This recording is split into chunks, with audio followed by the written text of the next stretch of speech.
Our next speaker is Dr. Darrell Tolbert, an international speaker and community activist.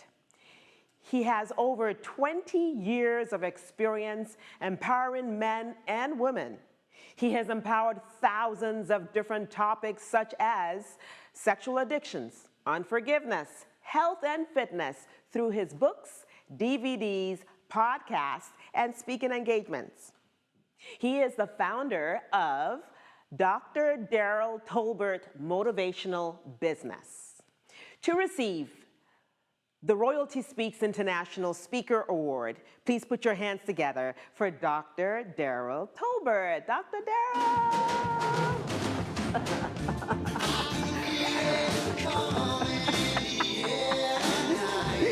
Welcome. Now this is yours. We're just going to have a little photo op here.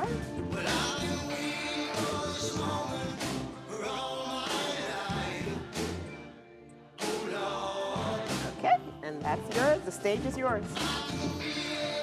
I want to thank everybody for coming in today to listen to me.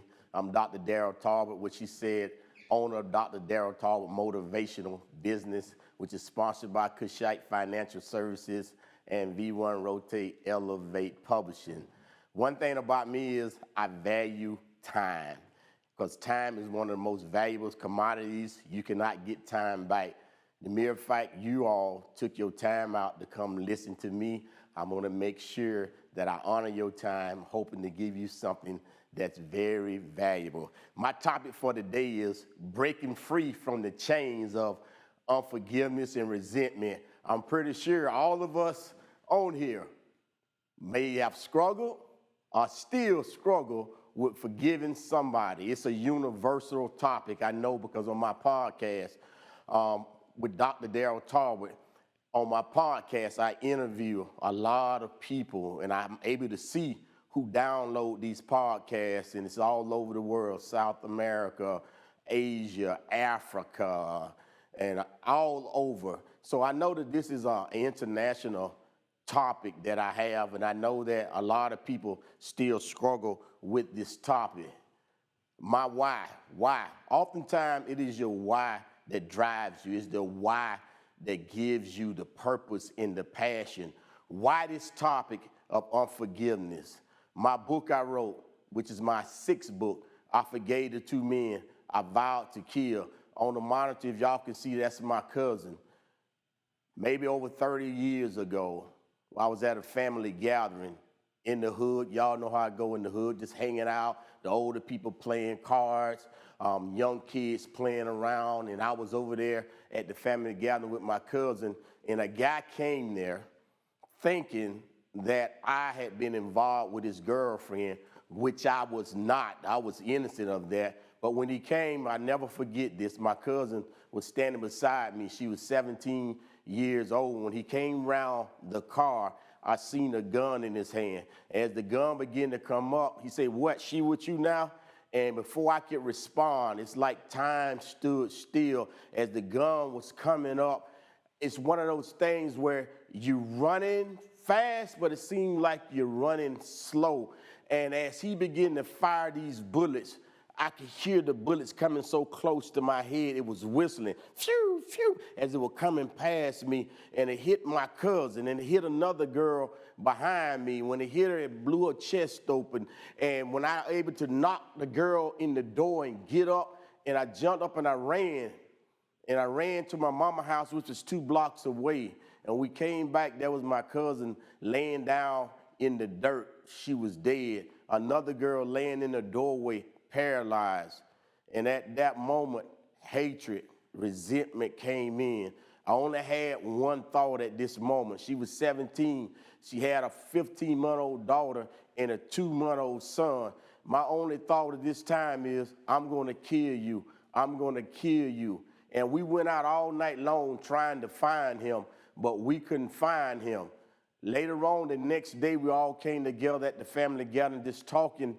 And one of my cousins said, "Listen, let's go over to the parts store." And I say, yes. So we all got in the car, not thinking that we was going to see him because the police is looking for him. And we go to the parts store. when we come out, we see police is just flying down the road with their lights on. And I just jokingly say, come on, let's get in the car and go see who they chasing. They may be chasing after this individual. So as we go down this road and we come through this park, sure enough, it's the individual running across the park. At that time, a Uzi was zipped out of a case and shots was fired. Had not the police been closing in on him, he would have been dead that day. So at that point in time, the police came and we fled. Forgiveness. What are the benefits of forgiveness? When it comes to health, the mental health, forgiveness has a great impact on your health. One of the things that it has, depression. A lot of people who carry the unforgiveness is depression that sets in on their bodies. Also, high blood pressure. It messes with your anger. A lot of people who carry unforgiveness, they're angry. And one thing about unforgiveness is this. A lot of times it's triggered. You may have a situation in your childhood, long time ago. You think that you done dealt with this situation, but all of a sudden somebody says something or an event happens and bam, it triggers it. Sometimes you think that, hey, I've gotten over this thing. I done moved past it. But the mere fact that you're triggered by it, it shows that you haven't gotten over it. You're not past it. We can never forget the situation, but we cannot allow the emotions that comes up as a result of the situation. Oftentimes, people say that time heals all. That's not true. Time does not heal all. I like to teach this principle right here. What happens is time is a journey. Since time is a journey, it's a process. If you do the work, use tools given to you when it comes to forgiving somebody, then, yes, at some point in time, you'll be able to get on that situation. I interviewed a girl on my podcast. She told a story of how her and her sister, they was like a year apart, both was being molested by a mother's boyfriend. Interesting enough, the same amount of time had passed. She was healed, she was prosperous, she was a nurse, but her sister was still angry and full of resentments. Why is that? Because guess what? Forgiveness is intentional. You have to do the work if you want to get past that forgiveness. Her sister didn't do the work. Both same amount of time. One free, one still in bondage. Why? One did the work, so therefore in time, then forgiveness came in time. What about the physical health? One thing that jumps out at me is this. Unforgiveness sometimes mess with your immune system. Because it messes with your immune system, that opens up the door for you to get a lot of sickness. A lot of times, people are sick, don't know why they're sick. Why? You're holding unforgiveness inside of you, and it's affecting your health. High blood pressure, causing your heart to beat on a lot of different levels, hard all the time. So there's a lot of benefits that when you forgive people. What about forgiving others? It heals emotional wounds. It strengthens relationships. There's so many families that's divided. Why? Because of unforgiveness in the family, has the family separated. I go to Lower Correction Institution. That is the largest prison, women prison inside of Florida. I go there twice a month. I remember I came in there one time, and when the class was full of women, and I said this. I said, what if I had the ability to take you by your hand, to take you back in time, and we arrived at the front door of your house, and we opened the door, and we stepped inside the door and closed the door behind me, what would we see?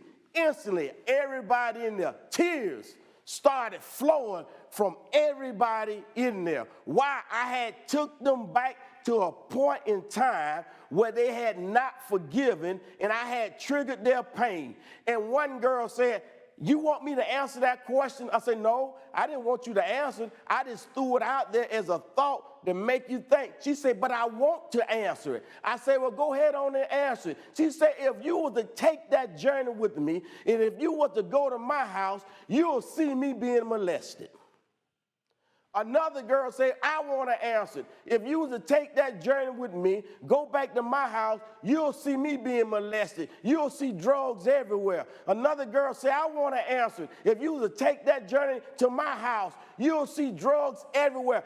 Everybody in there is crying. Why? Because of some event that happened long time ago. A lot of these women, they're not in prison because they're criminals. They're in prison because they had a traumatic event happen to them back in the past, and they use drugs to try to medicate. And if you're going to use drugs, drugs cost money, and that's why they rob. That's why they prostitute. Why? Because I'm trying to cover up a situation that happened a long time in my life. So we need to forgive others, because oftentimes the person which you don't want to forgive, those people are living their best life now. They went on with life, and you the one hurt.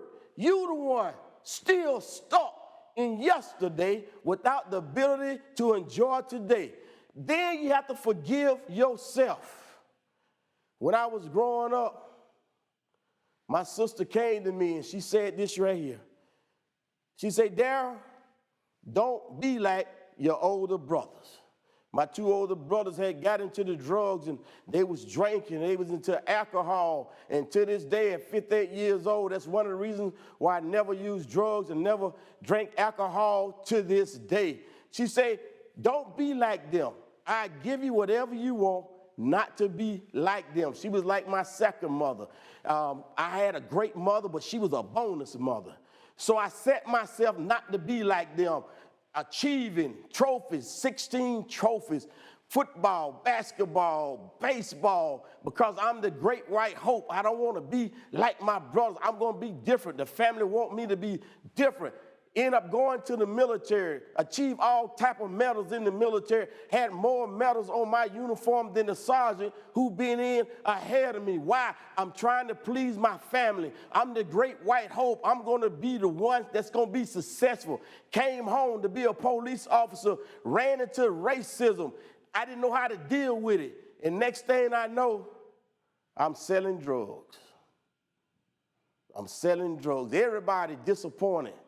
Everybody in a state of shock. Even the drug addicts telling me, Darrell, what you doing out here? You do not belong out here. Bringing embarrassment on my family. I never forget it when the task force bust my house and they kicked the door in. I was there watching my son, and they put the handcuffs on me, and my son, 2-year-old son, was trying to get the handcuffs off of me. I'm saying, Daddy, it's okay, and they called my parents to come and get my boy because my girlfriend was working, and they took me outside. They didn't let me put a shirt on. I didn't have shoes on. They wanted to humiliate me, so they didn't want me to put my shirt on because it was crowded outside, and I got my stance. I said, I'm not going to allow them the dignity. So I went out with the unit on my face, and they put me in the car, and next thing I know, a Cadillac pulled up, and when the Cadillac pulled up, my mom jumped out, and I could see the worration on her face. But then my dad got out. He looked at me. He walked over to the car, and the words that he said broke me down. I could no longer keep the unit on my face. This was a man who didn't have a father inside of his life. So he said, because I didn't have a father, I'm going to be inside the kid's life. This is a man who had a 9th grade education, and yet this man was able to develop his own business. Why? It was a construction business. I'm developing a business so all my sons can work inside the business. This was an elder inside the church. This was a preacher. This was a man everybody looked up to. Everybody in the community respected this man. And look at me. I brought embarrassment on this man. I didn't have to do that. And when my dad walked over to the car, he could have said a whole lot of stuff. I raised you right from wrong. He didn't say none of that. The only thing my daddy said was, son, did they hurt you? That's all he cared about. He didn't care about none of that. He just cared about, son, did they hurt you? And at that moment I broke, I started crying because I'm saying, my God, I brought this embarrassment on my dad. And the only thing he think about is that these people hurt me. He ended up going to prison. When I'm in prison, I'm walking around like, man, I done messed up my whole life. I accomplished so much stuff. Some of the correction officers who knew my parents, they'll come and tell me, say, listen, you should be ashamed of yourself. Your mom and daddy raised you better than this. I know I don't need y'all kicking me, man. I'm already down. I don't need nobody adding on to this. I know I done messed up. And I'm sitting in the prison, and then one day I said to myself, Darrell, you got to get up. You got to forgive yourself.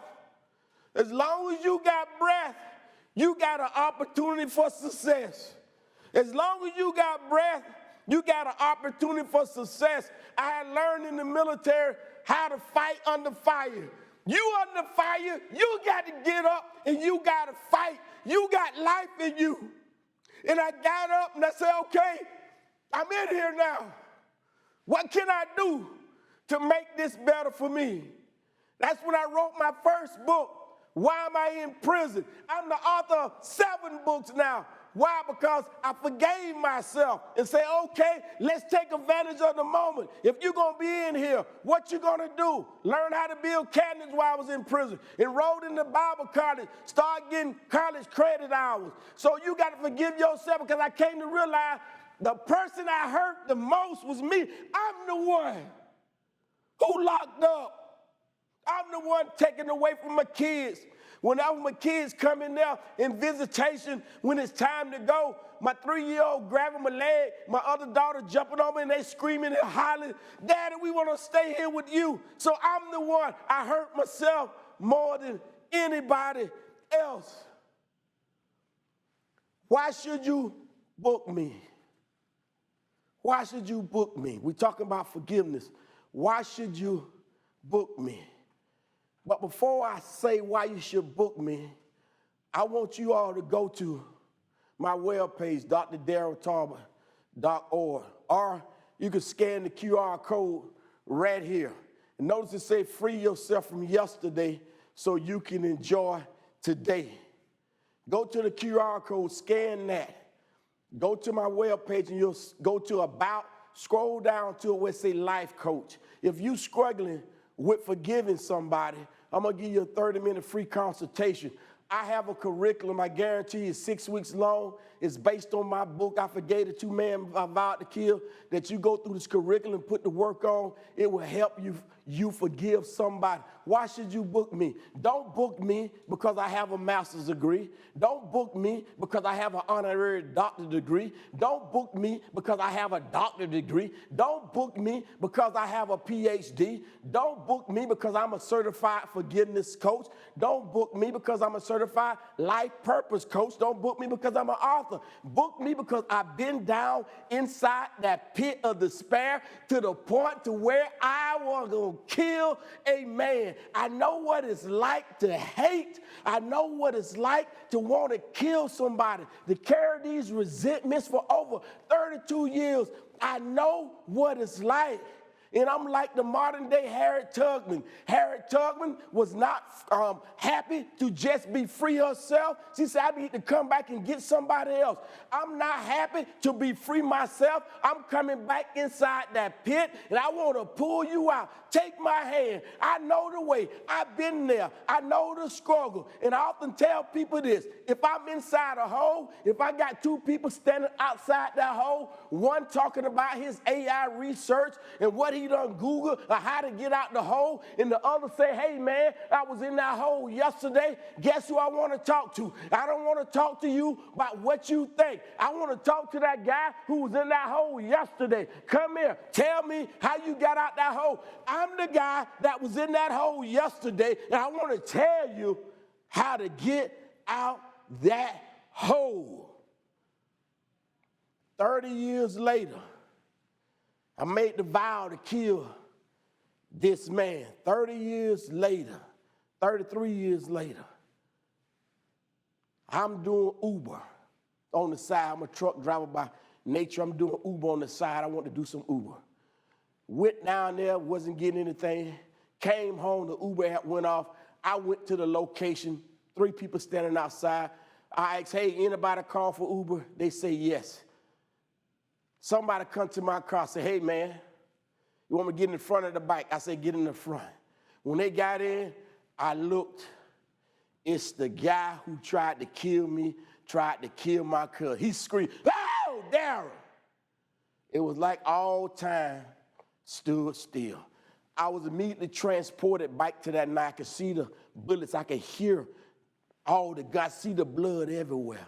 As we driving in the car, he's talking about his nerve. When I get to the location, he gets out the car and say, Darrell, I heard you're a preacher now. Would you pray for me? Well, I pray for you. I want to kill you. I don't want to pray for you.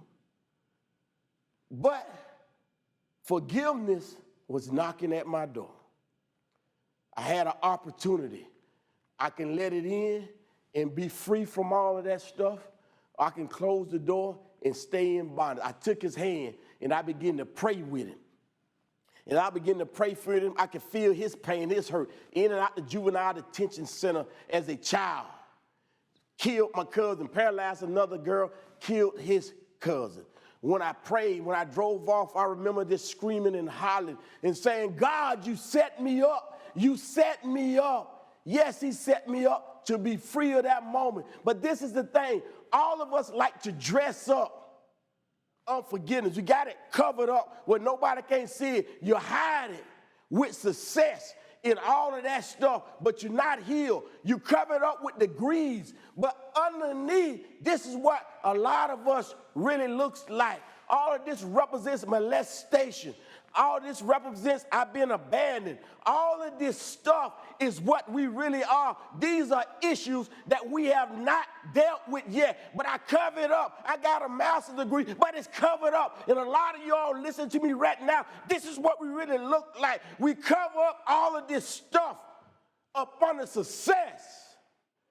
But you're not dealing with your root issue. You could be successful in many parts of your life, but it's that one part that's holding you back. Forgive today so you can enjoy the benefit of today and yesterday.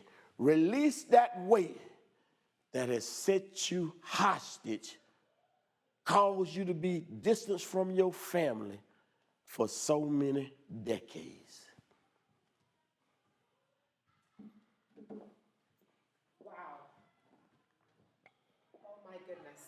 Wow. Can I give you a hug?